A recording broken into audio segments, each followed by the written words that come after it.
Hey everybody, this is Brad from Johnson Small Engines, working on an LT1000 Sears Craftsman lawn tractor with a 42-inch mower deck. Today we're going to show you how to, what I call it, the blade engagement plate. I think they call it an idler arm. This is a model number, I just want to show you the model number just in case everybody has the exact model. It's a 917-274-351. If any of you guys have that, a lot of these machines are all alike, and this will be applicable. I can't say that word. A lot of machines are covered. This mower deck is on a lot of different ones, and big issue with these through the years is this, what I call the blade engagement plate. I'll give you a part number here. HOP is Husqvarna now.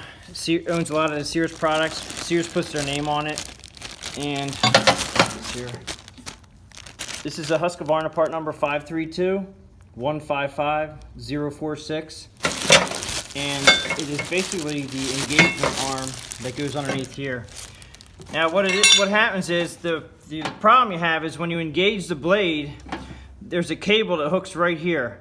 And when you pull it, when you put your mower deck in engaged position, like this, okay, that'll bring the belt tight and the blades will spin. And the problem is when you disengage it, okay, so when you disengage it, you're pulling this pulley this way, and it gets hung up, like right here. This spring right here is actually a return spring. It's supposed to help this bracket come back. And as you can see, I'm actually tugging on it right now. It's not coming back. All right, so what happens is, right here is a divot. This gets worn out by the blade brakes, and it's just normal wear and tear. There's really nothing going on. They actually upgraded these blade brakes and put bigger rollers on them to make it better, but it still has this hiccup. So when you engage it, it actually gets hung up right here. And it's just through engaging and disengaging, through a lot of it, engaging and disengaging. So this actually, you'll go to turn off your mower deck and it won't turn off and your blades are still spinning. Very dangerous. This has to be taken care of. I do this all the time on these, and I cannot let a machine go out the shop that they don't stop running, so they have to stop. The first thing you need as far as tools go, a pair of pliers to take the spring off right here. All right, you don't really need 9/16 socket deep. I use a 3/8. You can use whatever you have at the house, 3/8. Sometimes you can use a wrench. The problem with the wrench on these is that we have to take off this guy here. We're gonna take off this guy here. And these are lock nuts, so they're a little bit tricky. I'm actually gonna use an air gun to just show you how I do it here, but a socket will work. Just keep in mind that this is a locking nut and it's very hard coming all the way off this shaft. But we have to try to get this plate off of here and put the new plate on. First thing I'm going to use is my air gun. Actually, that's not the first thing. First thing we're going to do is take the spring off. All right, the spring's real easy to take off. Pull it out of there. Just remember where it goes. And of course, you have this video to look at. We got to take this off. So I'm going to pull this guy off here. It's 9/16 nut on top. It's a carriage bolt. So I'm going to reach under, hold the carriage bolt up so you're pressing against it.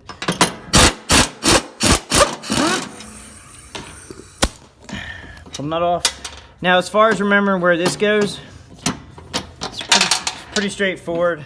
You can see this little metal part right here. It gets shiny. So when you put it back on, it's going to just rest up against the arm here. All right, and that's where it rests when you put it back together again. Take that off, put it to the side. Your carriage bolt will fall down. Then you have the bracket, which is basically comes right out of its place. Now you can take the mower deck belt off, of course. I probably should have showed you that first. All right, so you have a metal washer here. If it's really, really rusty, you want to shine this up with some either steel wool. I take it to a wire wheel and we clean them up. This one actually isn't bad at all. Also, this guy here will get very worn. And I'm not sure, this one is not worn, but they get pretty bad divots in here. And you can actually shine that up too, but this is actually in really good shape. And also this bracket here, as you can see, it wears. So this bracket gets a lot of use. Now where it wears out is right here.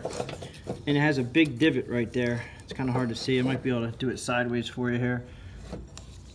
It's supposed to be smooth. Let me get the new one and I'll show you here.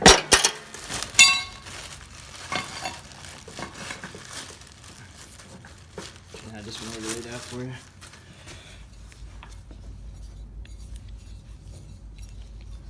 Okay, so brand new, straight across. The old one here, it's got the big divot in it. That's what stops the mower deck from stopping, and that's not good. The mower deck will keep running. Now, a lot of people say, oh, well, we can grind this smooth. You can, but you lose a lot of metal by doing that, and then it won't operate correctly. So they're not that expensive to just replace them. So you just go ahead and replace them. Hard part for me sometimes is getting this pulley off of here. And these guides also have their own little spot that they sit right here. So you really can't mess that up, because when you pull the pulley off, it has a little tab here where the guides go on the new arm. So that's pretty straightforward. I'm gonna try to get this off. And it has a carriage bolt, which I don't particularly care for, because if you don't keep pressure on this carriage bolt, it'll actually spin on you, and it's very hard to get them off. So I'm gonna just do the best I can here to show you. I'm gonna use an air gun. Try to take this off.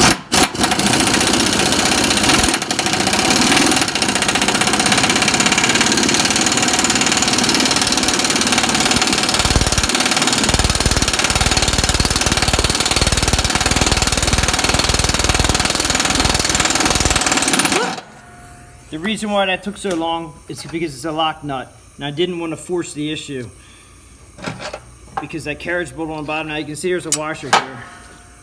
So you just line a new one up on how it sits.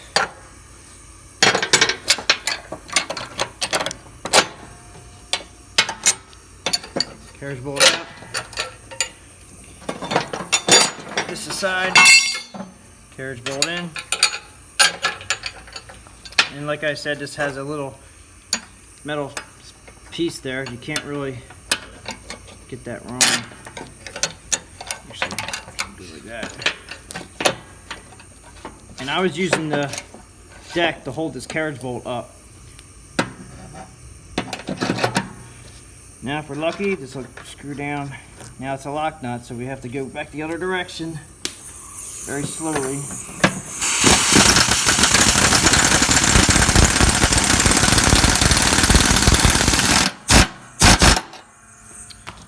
Okay, so it didn't spin in this hole, and the reason why I'm saying it's a square hole and the carriage bolt fits down in there.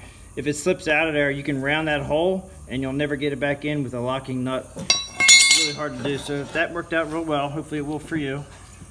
Then you got to get this back in. We have our spacer on top. This guy goes in here like this.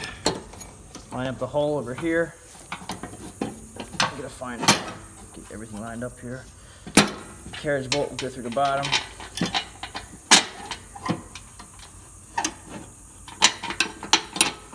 Like so.